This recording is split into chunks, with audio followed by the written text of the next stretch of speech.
नमस्कार साथियों, आज की दिनांक है 15 फरवरी। राष्ट्रीय और अंतर्राष्ट्रीय घटनाक्रम पर हमारी ये क्लास रहेगी साथियों, जिसकी पीडीएफ आपको हमारे Telegram channel T R Rajesh star official से मिल जाएगी। आजकल हम फेसबुक इंस्टाग्राम पर भी मिलते हैं। चैनल को शेयर कर सकते हैं, सब्सक्राइब कर सकते हैं बिना किसी लागत के। आउटपुट आउटपुट भी अच्छा ही है इसका। बीबीसी, ब्रिटिश ब्रॉडकास्टिंग कॉरपोरेशन है साथियों। बीबीसी न्यूज़ चर्चा में है। पहले वो सीरीज बनाई थी मोदी जी पर, उसके कारण चर्चा में रही थी। इससे पहले भी एक मामले में चर्चा में रही थी। हाल ही में चर्चा में रहने का कारण आयकर विभाग है। आयकर विभाग ने इनके ऑफिस में छापेमारी की है। आयकर विभाग का तर्क है ट्रांसफर प्राइसिंग। तर्क है ट्रांसफर प्राइसिंग होता क्या है? मोस्टली होता क्या है कि ट्रांसफर प्राइसिंग में एक कंपनी कोई ए कंपनी है और दूसरी कोई कंपनी है बी। सरकार क्या लेती है? आय पर टैक्स लेती है। सरकार किस पर टैक्स लेती है? आय पर टैक्स लेती है। तो मोस्टली ये कंपनियां क्या करती हैं कि दूसरी बी कंपनी से सामान खरीदती हैं, और वो जो सामान होता है उस सामान का प्राइस उतना होता नहीं जितना प्राइस वो पे करती हैं, या फिर वो प्राइस पे ही नहीं करती, दूसरी कंपनी को सामान वैसे ही दे देती हैं। उसके पीछे रीज़न क्या होता है? अगर वो प्राइस ज़्यादा ले रही हैं तो इसका मतलब वहाँ पर उनको सेल्स टैक्स देना पड़ेगा। और मोस्टली कुछ कैटेगरीज में सेल्स टैक्स कम है, बल्कि जो आय टैक्स है वो ज़्यादा है। आयकर जो है कुछ कैटेगरी में ज़्यादा है, तो कंपनियां सेल्स टैक्स देना पसंद कर लेती हैं। वैसे यहाँ पर किसी एक कंपनी का कोई विभाग किसी दूसरी विभाग से वस्तु या सेवा की खरीद बिक्री करता रहता है, लेकिन उनके बीच कोई नकदी का आदान प्रदान नहीं होता। उसे अकाउंट में चढ़ा दिया जाता है। आयकर की भाषा में इसे ट्रांसफर प्राइसिंग कहते हैं। मतलब सामान लिया है, सामान बेचा भी है, लेकिन पैसे नहीं आए हैं। इसका मतलब आय नहीं हुई, और आय ही नहीं हुई तो हम किस बात का आय कर दें?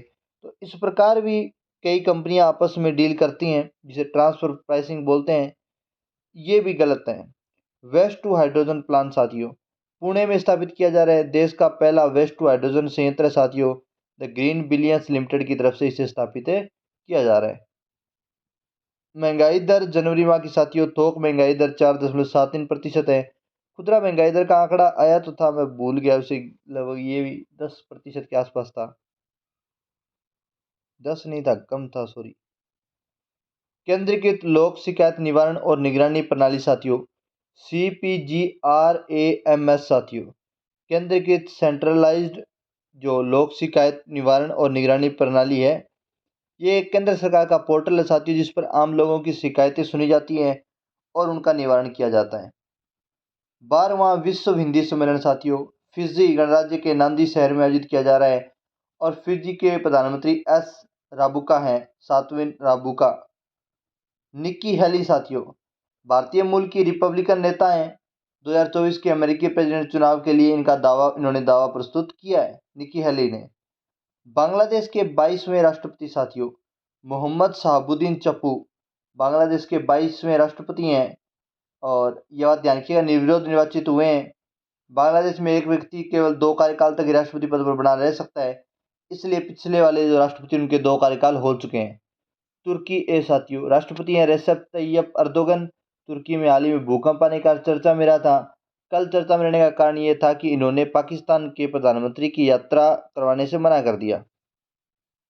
राष्ट्रीय पैदल चाल चैंपियनशिप साथियों, 20 किलोमीटर प्रतिस्पर्धा में स्वर्ण पदक विजेता अक्षदीप सिंह है साथियों। ध्यान रखिए, वेरी वेरी मोस्ट इंपोर्टेंट, ध्यान रखिएगा।